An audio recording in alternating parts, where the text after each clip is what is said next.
Carl Jung. Quotes.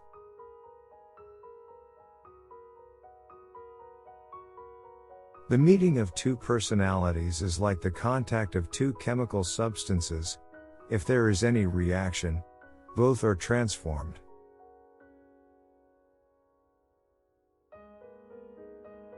Everything that irritates us about others can lead us to an understanding of ourselves.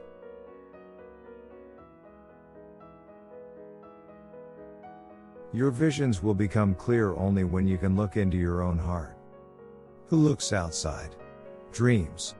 Who looks inside awakes.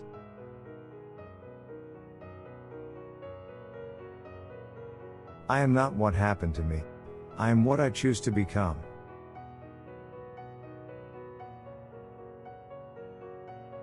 Until you make the unconscious conscious, it will direct your life and you will call it fate.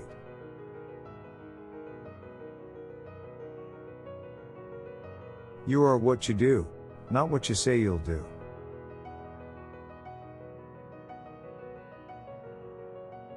Loneliness does not come from having no people about one, but from being unable to communicate the things that seem important to oneself, or from holding certain views which others find inadmissible.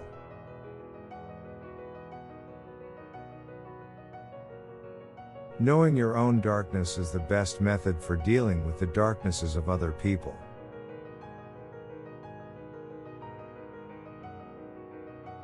The pendulum of the mind oscillates between sense and nonsense, not between right and wrong.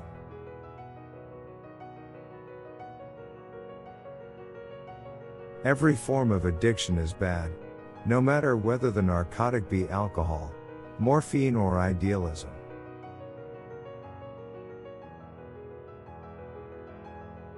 As a child I felt myself to be alone, and I am still, because I know things and must hint at things which others apparently know nothing of, and for the most part do not want to know.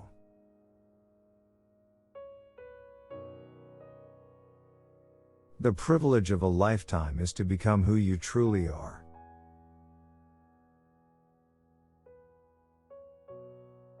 People will do anything, no matter how absurd, to avoid facing their own souls.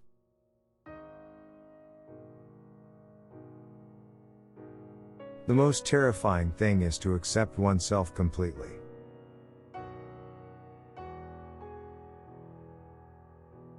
There's no coming to consciousness without pain.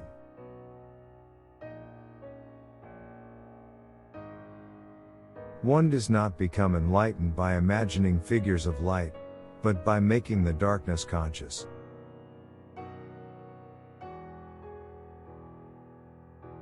Show me a sane man and I will cure him for you.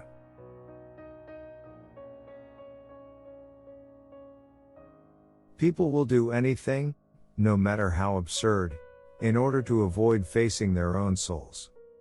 One does not become enlightened by imagining figures of light, but by making the darkness conscious.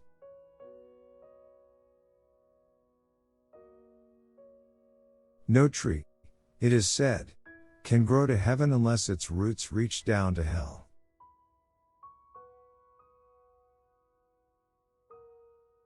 In all chaos there is a cosmos, in all disorder a secret order.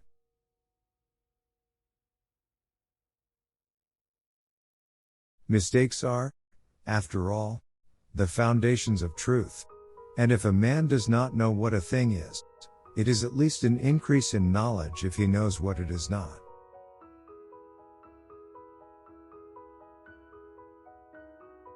As far as we can discern, the sole purpose of human existence is to kindle a light of meaning in the darkness of mere being.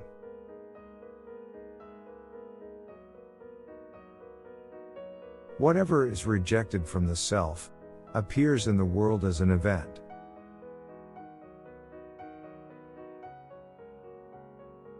Thinking is difficult, that's why most people judge.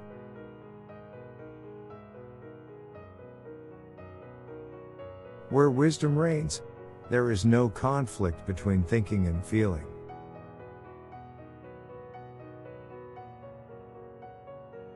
We cannot change anything unless we accept it.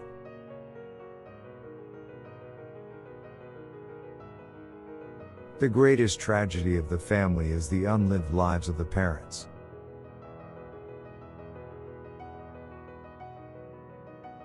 How can I be substantial if I do not cast a shadow? I must have a dark side also if I am to be whole.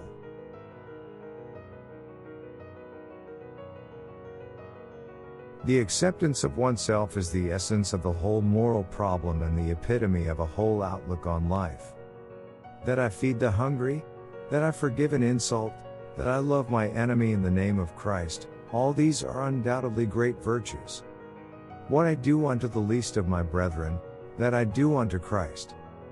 But what if I should discover that the least among them all, the poorest of all the beggars, the most impudent of all the offenders, the very enemy himself, that these are within me, and that I myself stand in need of the alms of my own kindness, that I myself am the enemy who must be loved, what then? As a rule, the Christian's attitude is then reversed. There is no longer any question of love or long suffering. We say to the brother within us Raka, and condemn and rage against ourselves. We hide it from the world. We refuse to admit ever having met this least among the lowly in ourselves.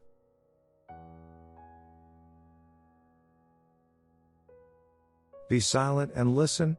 Have you recognized your madness and do you admit it?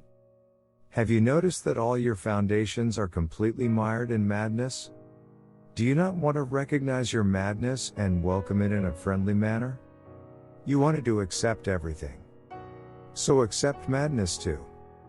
Let the light of your madness shine, and it will suddenly dawn on you. Madness is not to be despised and not to be feared, but instead you should give it life. If you want to find paths, you should also not spurn madness, since it makes up such a great part of your nature. Be glad that you can recognize it, for you will thus avoid becoming its victim.